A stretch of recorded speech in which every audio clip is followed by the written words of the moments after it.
There was a lot of concern and a lot of wringing of hands over how well this material was going to go over. I think the idea, or the hope anyway, was to satisfy the existing audience and also broaden that audience, and I don't think that happened. You know, our fans just didn't get it initially. Nobody got it initially. Oh yeah, people hated that record passionately. Everything about this band, everything about our audience was passionate. At least half of the audience looked like this.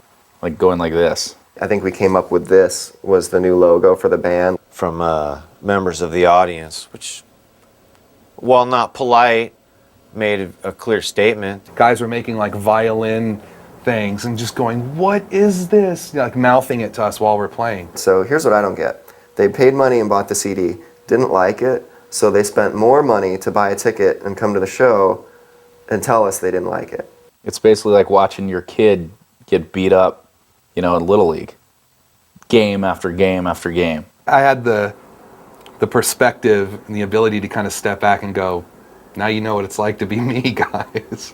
Every time I read a bad review or whatever, it's like them saying they don't like me. So in Denver, we're playing a show and it's Ignorance is Bliss, and there's like 3 guys in front of me just spitting on me the whole time. So he finally has had it. Like there's loogies hanging off his headstock, and finally hit one in the face. I threw my guitar over to our stage guy and jumped in feet first. Like this. Feet first, into the crowd. Thankfully kicked the right dude in the face and just came up swinging. It was pretty gnarly, man. I was in the middle of, 2,000 kids and everybody was swinging. It was brutal. And it was just, I stopped playing and run to the front of the stage, and Trevor's looking at me like, what the fuck are you doing? And I'm like... At that point I knew I was holding on a little too tight. We were all snapping. It sucked. The tour was hard. It was a rough tour. I think Chad took it the hardest. He busted his ass on that record. I mean, all those solos and stuff, he really outdid himself. This was personal now because Ignorance is Bliss was really the first face-to-face record where everyone felt like they had a creative stake in it. That was a bit of a tough pill to swallow because we felt we had made a masterpiece. It was after that show, I was on my way home and, I was in the bus one night and it was totally late at night and it was just me. And I was really thinking about it, and I was like, you know what? I'm done. That's it. That was the straw that broke the camel's back. Chad quit. He was out. It was becoming hard to be on tour for, say 9 months out of the year. And, I have a 3-week-old son at home. He had a lot of pressures from the home front to change his line of work and be home more often. I think at that point we just saw that it was like, God, this is such a fight. Why it shouldn't be this difficult. And we pulled the plug. We're just like, that's it, cancel the rest of the tour. We made up some story. Chad broke his leg or something, I think, is the story we made up. Public perception is real important regardless of what your music's all about and what you're doing. You can't escape it. Because they had kind of mastered a certain sound and become known for a certain sound, people didn't want them to change. As a musician and songwriter, I think it's probably the best record that I've ever been involved with, that I've ever recorded on. But some face-to-face fans would agree and some wouldn't.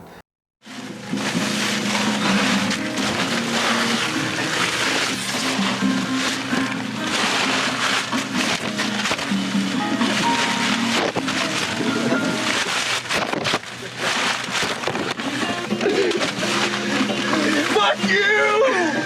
Fuck you, Mom and Ron! Fuck you, Mom and Ron! Fuck you! Fuck you, Mom and Ron!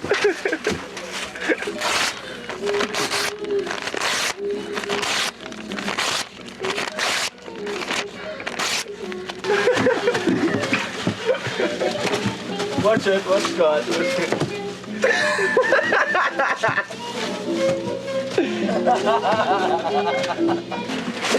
We're not cleaning it up either! Fuck you!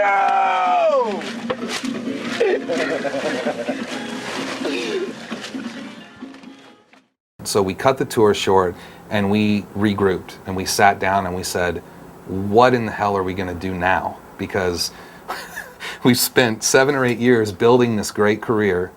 We were at the top of our game, and then we took time off and made an art record and just freaked everything out. I thought it was imperative that they get back on the proverbial horse.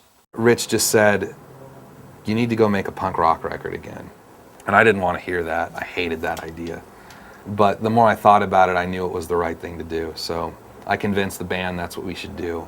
We had a pretty bad attitude going into that writing process. The whole record was inspired and fueled by the experience we had with Ignorance is Bliss, as apparent in the title. Chad at that point was involved in a pretty minimal way. We called Chad and we're like, look, just come in and learn the songs, play in the studio so we have your recording, we'll pay you a flat fee and come and do the photo shoot. I felt really stupid putting out another record with another member change. He agreed to play on the record and to create the illusion that we were still a four-piece. And I did that record. I came down and I think Trevor, showed me the songs in a couple of hours and like, here you go, play this part. But this record was like good all the way through. And we're like, wow, this is good. It's coming out, and it came out naturally, and it was easy. There was no fight to it. You didn't even have to think. And it was almost like the rebirth of the band again. I think we got a lot of our fans back. And the irony was, I think we also pissed people off again because people thought we went running from the Ignorance sound too quickly, because there was a certain faction that loved Ignorance, that thought it was the greatest artistic leap possible. And it's funny because even when we were making Ignorance is Bliss, we were talking about how the next record was going to be raw and more visceral again. The typical pendulum swing. We didn't want to make, once again, the same record twice, and that meant not wanting to do Ignorance again.